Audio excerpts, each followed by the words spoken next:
बिस्मिल्लाहिर्रहमानिर्रहीम। मैं हूं मलिक मोहम्मद अली, प्रोग्राम बात से बात मलिक मोहम्मद अली के साथ। आज हम बात करेंगे तहरीक इंसाफ और सुन्नी इत्तेहाद कौंसिल के दरमियान जो अंदरून खाना बहुत सर्द जंग शुरू हो चुकी है, उसके नताइज क्या निकलेंगे और आने वाले वक्त में ये तनाव किस तरफ जाएगा। बहरहाल इस वक्त जो तहरीक इंसाफ के रहनुमा हैं, उन्होंने तो मुकम्मल तौर पर सुन्नी इत्तेहाद कौंसिल पर में जाने की गलती के हवाले से बात की। हत्ता कि बानी तहरीक इंसाफ ने भी बात की है कि सुन्नी इत्तेहाद कौंसिल में जाना गलत था। बहरहाल अब जो ये तनाव है, ये क्या रुख इख्तियार करता है और इस तनाव के नतीजे में क्या तहरीक इंसाफ के हमायत याफ्ता 200 से ज़ायद अरकान कौमी असम्बली के नाहिल होने का ख़तरा है। इस पर आज के इस प्रोग्राम में हम बात करेंगे। और प्यारे दोस्तों, जिन दोस्तों ने अभी तक हमारे चैनल को सब्सक्राइब नहीं किया, बराए मेहरबानी वो हमारे चैनल को सब्सक्राइब भी करें, लाइक भी करें और शेयर भी करें। और हम बात कर रहे हैं तहरीक इंसाफ और सुन्नी इत्तेहाद कौंसिल के इत्तेहाद के मतलब, क्योंकि मखसूस नशिस्तें हासिल करने के लिए बड़े गौर व खौज के बाद तहरीक इंसाफ ने अपने हमायत याफ्ता उम्मीदवारान को सुन्नी इत्तेहाद कौंसिल में शामिल करवा दिया था। और साहबजादा हामिद रज़ा जो कि सुन्नी इत्तेहाद कौंसिल के सरबराह हैं, उन्होंने उन तमाम अरकान कौमी और सूबाई असम्बली को ओन कर लिया और अपनी पार्टी में शामिल कर लिया। अब जो सूरत हाल बनी, मखसूस नशिस्तों के हवाले से बहस प्रबासा चलता रहा। सुप्रीम कौंसिल जो थी तहरीक इंसाफ की, उसमें में सी बड़ी सारी बातें सामने आई जो उनकी कौंसिल है। इसके साथ साथ जो तहरीक इंसाफ के जो दिगर रहनुमा था, जो इमरान खान के पुराने साथी थे, उन्होंने भी इस बारे में बातें करना शुरू कर दी। क्योंकि जब मखसूस नशिस्तें ना मिल सकें, उसके बाद पेशावर हाई कोर्ट से रुजू किया गया। तो पेशावर हाई कोर्ट ने मुकम्मल समाअत के बाद 5 रुकनी बेंच ने तहरीक इंसाफ यानी कि सुन्नी इत्तेहाद कौंसिल की तरफ से दायर जो पटिशन थी मखसूस नशिस्तों के हवाले से, वो मुस्तरद कर दी। अब कह तो रहे थे तहरीक इंसाफ के रहनुमा कि वो ये केस लेकर सुप्रीम कोर्ट ऑफ पाकिस्तान में जाएंगे। बहरहाल अभी तक ये मामला चल ही रहे थे कि तहरीक इंसाफ के रहनुमाओं शेर अफजल मुरव्वत, बैरिस्टर अली ज़फ़र ने भी इस बात को तस्लीम किया कि सुन्नी इत्तेहाद कौंसिल में जाना उनकी गलती थी, बल्कि इस गलती को के जो अल्फाज थे इन्हें और मैच्योर कर दिया। बानी तहरीक इंसाफ की जो अडयाला जेल में मीडिया के साथ टॉक हुई, उन्होंने भी इस बात का अंदिया दिया कि सुन्नी इत्तेहाद कौंसिल में जाना गलती थी, जबकि वो वहदत मुस्लिमीन को ज्वाइन करना चाहते थे। बहरहाल अब सवाल ये पैदा होता है कि बैरिस्टर गौहर, जिन्हें चेयरमैन तहरीक इंसाफ बनाया गया, अब वो कह रहे हैं कि हालात के तनाज़ुर के मुताबिक सुन्नी इत्तेहाद कौंसिल में जाने का फैसला बिल्कुल दुरुस्त था। अब इमरान खान, बैरिस्टर अली गौहर,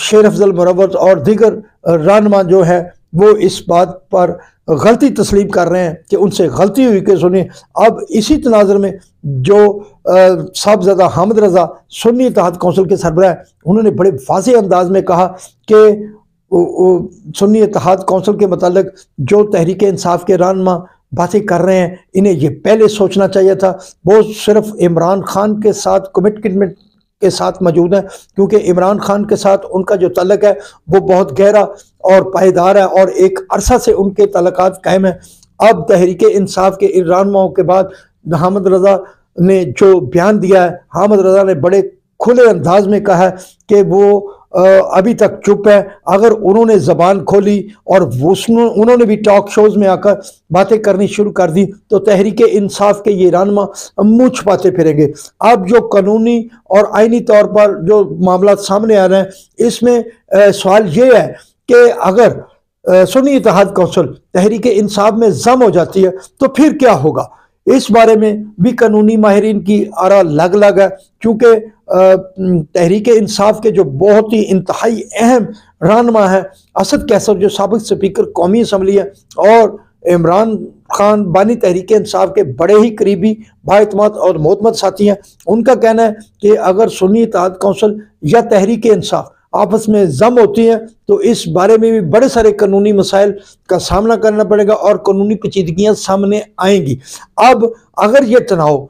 इसी तरह जारी रहा, चूंकि अरकान कौमी असम्बली की बहुत बड़ी तादाद सुन्नी इत्तेहाद कौंसिल में शामिल हुई क्योंकि मखसूस नशिस्तें चाहिए थी। इसी तरह पंजाब असम्बली के जो अरकान थे वो सुन्नी इत्तेहाद कौंसिल में शामिल हुए। इसी तरह KPK के अंदर जो तहरीक इंसाफ के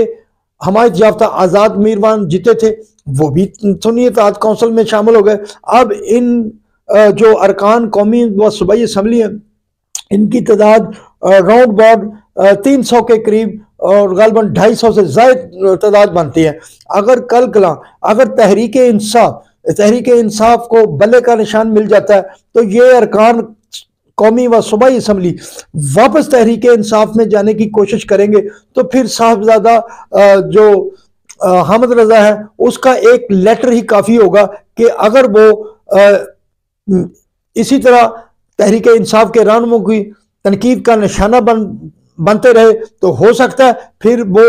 अपने तौर पर जो फैसला करें। जब उन्होंने कहा भी है कि अगर उन्होंने जबान खोली तो फिर ये टॉक शोज पर बातें भी नहीं कर सकेंगे और इनके सर शर्म से झुक जाएंगे। अब इसी तनाजुर में अगर यही तनाव बाकी रहा और ये जो रहनुमा जो अरकान कौमी व सूबाई असम्बली थे वो अगर वापस तहरीक इंसाफ में जाने की कोशिश करेंगे या उसमें शामिल हो जाते हैं किसी भी अंदाज में तो फिर साहबजादा हामिद रजा का रद्द अमल अगर ये तनाव बरकरार रहा तो अगर वो इलेक्शन कमीशन ऑफ पाकिस्तान को एक लेटर लिख देते हैं कि कहते हैं कि इन जो अरकान कौमी व सूबाई असम्बली थे इन्होंने पार्टी की उनकी पार्टी में शमूलियत के बाद बाकायदा शमूलियत के बाद बयान अलफी देने के बाद पार्टी की वायलेशन की है तो माजी का जो फैसला था जिसमें सूबाई असम्बली के 25 अरकान असम्बली तहरीक इंसाफ से जो वाबस्ता थे उन्होंने हमजा शहबाज शरीफ की हुकूमत की हमायत की थी तो फिर कानून की रोशनी में इलेक्शन कमीशन ऑफ पाकिस्तान की तरफ से भी और अदालत की भी तरफ से भी उनके मुतालिक जो फैसला है वो 25 के 25 अरकान सूबाई असम्बली नाहिल हो गए, उन्हें नाहिल करार दे दिया गया। और फिर दोबारा जब ज़िमनी इलेक्शन हुआ तो मुस्लिम लीग नून ने उन्हें टिकट जारी किए सूबाई असम्बली के। बहरहाल ये तनाव अगर वाकई कम ना हुआ, अगर हालात इसी तरह चलते रहे तो तहरीक इंसाफ के अगर ये मेंबरान थे या तो फिर सुन्नी इत्तेहाद का हिस्सा बनकर रहेंगे जब तक ये 5 साल हुकूमत कायम है। अगर उनमें से किसी ने भी सुन्नी इत्तेहाद काउंसिल को छोड़कर तहरीक इंसाफ में शमूलियत अख्तियार की या करने की कोशिश की तो फिर साहबजादा हामिद रजा अगर उन्होंने इमरान खान से अपने तल्लुकात का लिहाज ना किया, जो बार बार कह रहे हैं कि उनके इमरान खान से ज़ाती तल्लुकात है, तो फिर एक लेटर जो हामिद रजा का होगा सुन्नी इत्तेहाद काउंसिल के सरबराह का होगा इलेक्शन कमीशन को जाएगा तो फिर जो तहरीक इंसाफ के हमायत याफ्ता उम्मीदवार जो सुन्नी इत्तेहाद काउंसिल में शामिल हुए थे उनके सर पर नाली की तलवार लटकती रहेगी। सलाम पाकिस्तान, सलाम ओवरसीज, अल्लाह हाफिज।